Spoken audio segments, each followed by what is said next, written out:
The real estate market in Asia has been sizzling over the past years, and with the region an important destination for business travel, it sparked demand for service residences.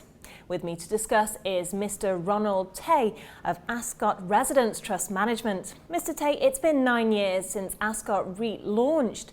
What's been your management strategy, and how do you ensure the stable and growing distribution for unit holders? Today, Ascott REIT, I'm quite proud to say that we are the largest hospitality REIT that is listed on the Singapore Stock Exchange by asset size as well as by market capitalization. We have a three-pronged strategy.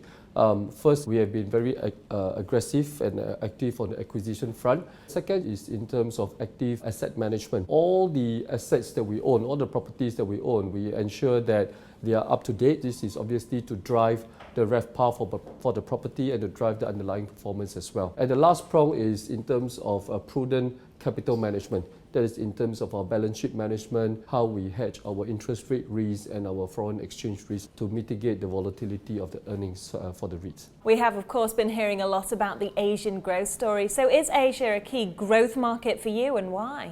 If you look at our acquisition over the last 18-24 months, I would say the bulk of them would be from Asia. Europe obviously is a big market for us. It's a very important market, but Europe is more a stable market for us.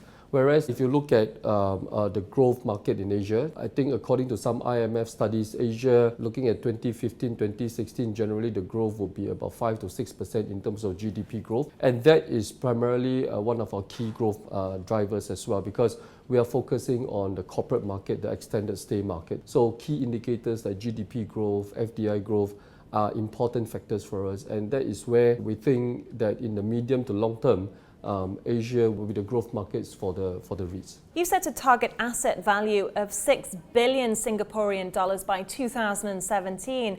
Are you on track? We have been growing very aggressively since our listing in 2006. Today we are about 4.7 billion asset size, and we will reach about 5 billion come 2017 with one of the contracts that we have signed over the last 18 months. We have acquired about 14 properties. We hope to continue this growth momentum, and I think given our mandate being a global mandate, we will look at both Asia, Europe, and of course, most recently, we have gone into the US market as well. So these are the markets that we will be targeting at, and keeping fingers crossed, we will be able to reach our 6 billion target. Why did you choose to enter the US market, and why Times Square in particular? Obviously, it's a very developed, very mature market as a hospitality market. And to be a global hospitality player, we cannot ignore the US market. And also, over the last 2 years or so, US as the economy has been on the upswing. Why Times Square? We focus mainly in the business cities. So obviously, where else to go but the Big Apple, New York City itself? It's a great location, Midtown Manhattan, just a 5 minutes walk from the Times Square. But most importantly, it is built as an extended stay product, which is very similar to what we do. So we like the product, we like the location. Obviously, the pricing is something that we find attractive as well.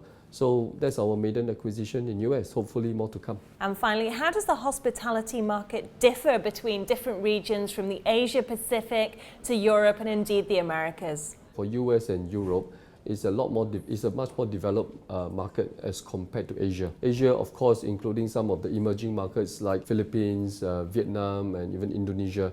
Because of the difference in terms of development of the market, the average length of stay in Europe and US tend to be a bit shorter because there are a lot more accommodation options available in developed markets such as Europe and US. The other main difference is that, of course, being a lot more developed market, the capital values of the real estates in Europe and US tend to be a lot higher as compared to Asia. It's important for us to have a good balance between the developed market, whereby the income is a lot more stable, and the growth market in Asia, whereby it gives us the growth in terms of the revenue or the income stream over the medium to longer term.